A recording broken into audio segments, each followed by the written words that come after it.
Hey everybody, how's it going? I wanted to read you this interesting article. This comes from the Washington Post, where democracy dies behind paywalls. Here we go. So, Apple is lobbying against a bill aimed at stopping forced labor in China. Apple wants to water down key provisions of a bill which would hold U.S. companies accountable for using Uyghur forced labor, according to two congressional staffers. Apple lobbyists are looking to weaken a new law aimed at preventing forced labor in China, according to two congressional staffers familiar with the matter. The true hero of these stories, someone familiar with the matter, highlighting the clash between its business imperatives and its official stance on human rights. The Uyghur Forced Labor Prevention Act would require U.S. companies to guarantee they do not use imprisoned or coerced workers from the predominantly Muslim region of Xinjiang, where academic researchers estimate the Chinese government has placed more than 1 million people into internment camps.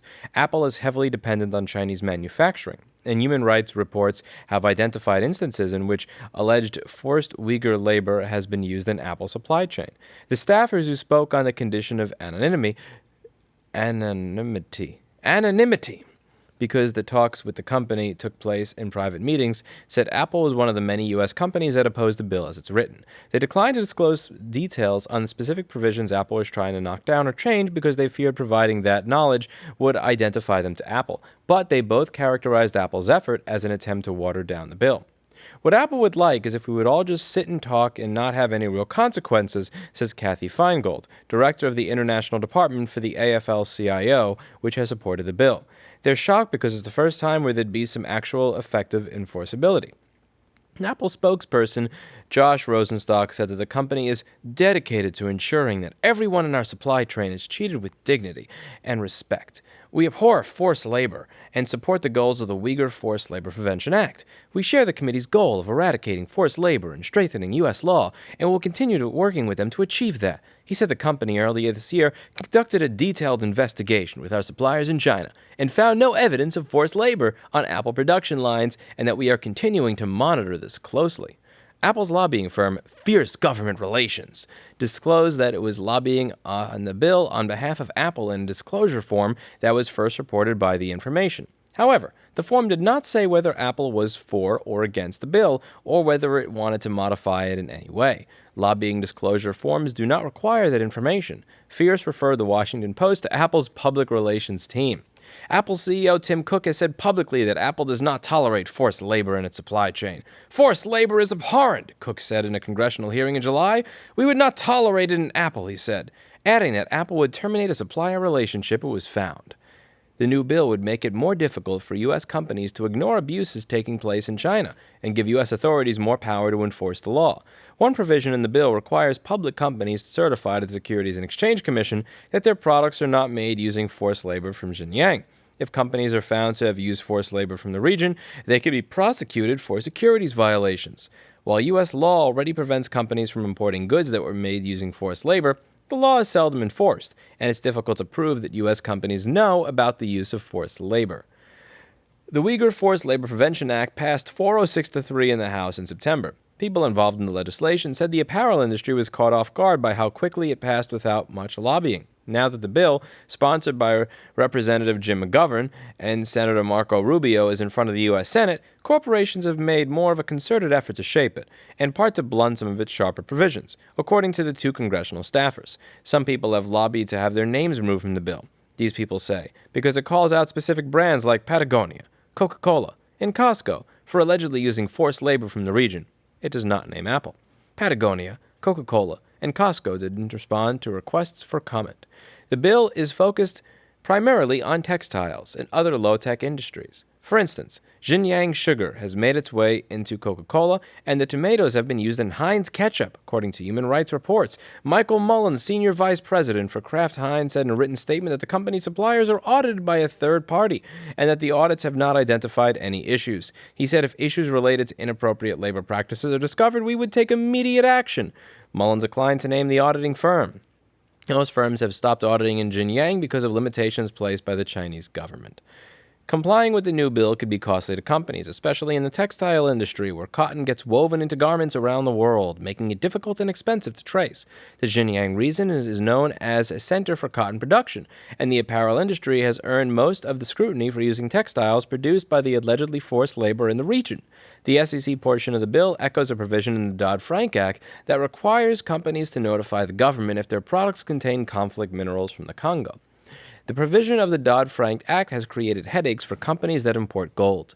Companies are concerned that Uyghur Forced Labor Prevention Act could create similar problems, according to the lawmakers. Because China has transferred Uyghur Muslims out of Xinjiang to work in other parts of the country, human rights advocates say it may be difficult for any U.S. company operating in China to ensure it isn't benefiting, even indirectly, from forced labor. Xinjiang, which borders Pakistan and Afghanistan, was conquered by China in the 1700s, and the Turkic Muslims who live there have long fought against Chinese rule. But in recent years, the Chinese government has been cracking down on Muslims, aided by advanced surveillance technology, such as artificial intelligence and facial recognition, a digital iron grip that has overwhelmed the population. With an estimated 1 to 2 million people placed in camps, human rights groups have called the situation in Xinjiang a cultural genocide. Some of those who graduate from the camps by renouncing Islam and learning to speak fluent Mandarin have been moved to factories in Xinjiang and surrounding regions. China's government has disputed the characterization of the program as camps, saying they were vocational training centers to reform minor criminals. Under heavy international pressure, officials declared the end of the program in December of 2019, saying all students had successfully graduated. Some of the centers have been confirmed to be vacated, though some overseas Uyghurs have said relatives remain detained or missing. But China has thwarted efforts to observe human rights conditions in Xinjiang. Diplomats and foreign journalists who have visited the region almost universally report being repeatedly detained by authorities and blocked from approaching areas where camps are located. Recent satellite photos show the camps growing, not shrinking. While it's unknown how much electronics manufacturing occurs in the region, some human rights groups believe that there are plants that make electronic components in Xinjiang, and private companies which act as brokers for Xinjiang laborers have arranged for workers to be transferred from concentration camps to electronics factories outside of Xinjiang, according to human rights reports. A March report from the Australian Strategic Policy Institute identified 4 alleged instances in which labor from the Xinjiang region has been connected to Apple's supply chain. The report alleges that the workers were likely to have been forced or coerced, but it did not offer proof confirming the work terms and conditions. Apple products include thousands of components that are made by suppliers all around the world. The company has a supplier code of conduct and says it has assessed 1,142 suppliers in 49 countries in 2019, ensuring that good labor conditions are upheld. Apple publishes an annual progress report documenting the results. Workplace rights are human rights. We require suppliers to provide fair working hours, a safe work site, and an environment free from discrimination, the company says on its website. The Australian report alleges that in 2017, the Chinese government transferred between 1,000 and 2,000 Uyghurs to work at a factory owned by O-Film, which helps make selfie cameras for Apple's iPhone. Apple's cook publicized his visit to an O-Film factory in 2017, posing in a photo in front of a microscope on the factory floor, wearing a blue clean room jumpsuit. Getting a closer look at the remarkable precision work that goes into manufacturing the selfie cameras for the iPhone 8 and iPhone 10 at O-Film, Cook wrote in the Chinese social networking site Weibo. O-Film also supplies other American companies like Dell, HP, Amazon, and General Motors, according to the report. Amazon chief executive and founder Jeff Bezos owns the Washington Post. Dell spokesperson Lauren Lee said an O-Film subsidiary is a supplier for the company, but that Dell does not do business with the O-Film factory named in the report. Amazon acknowledged the report and denounced forced labor in a statement on its website. General Motors, in its most recent sustainability report, said it investigated the allegations and ended its relationship with the supplier.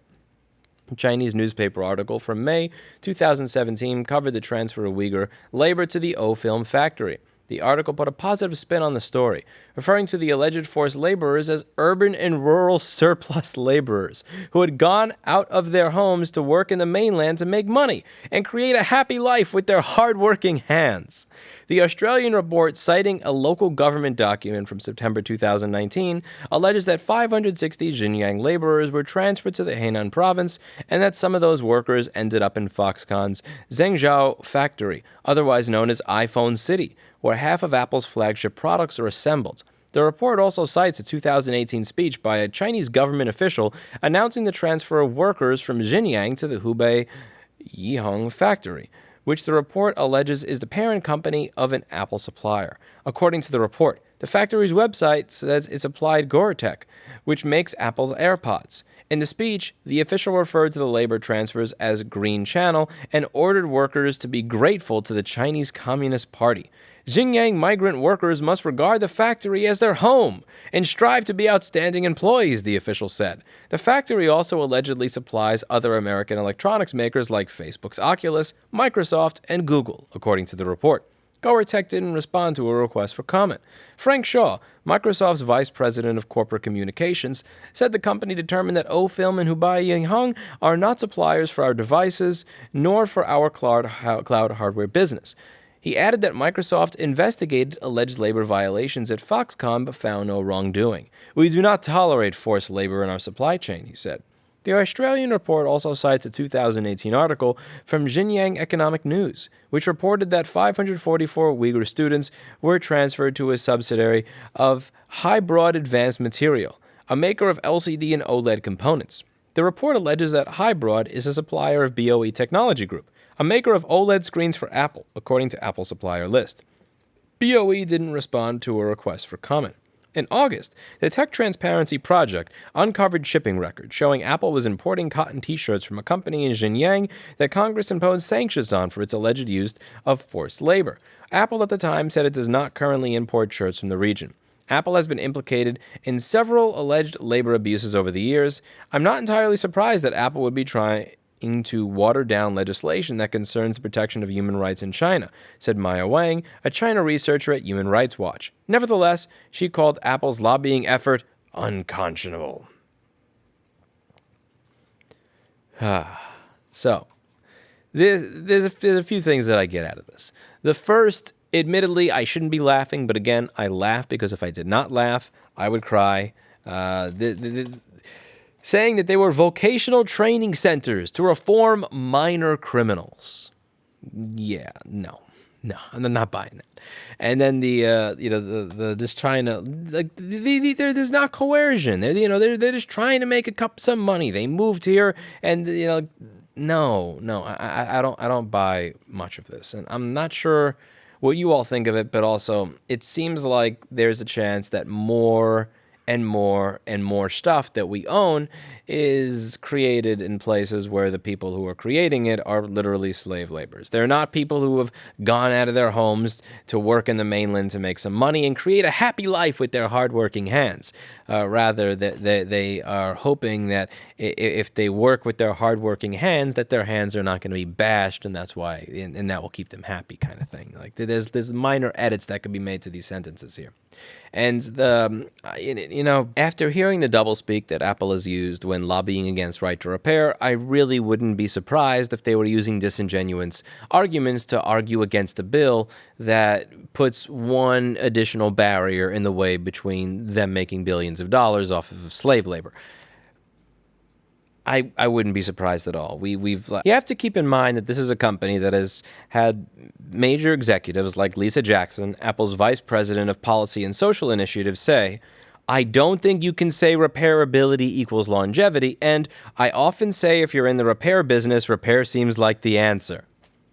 Yes, if you're in the repair business and someone has a broken product, repair is the answer.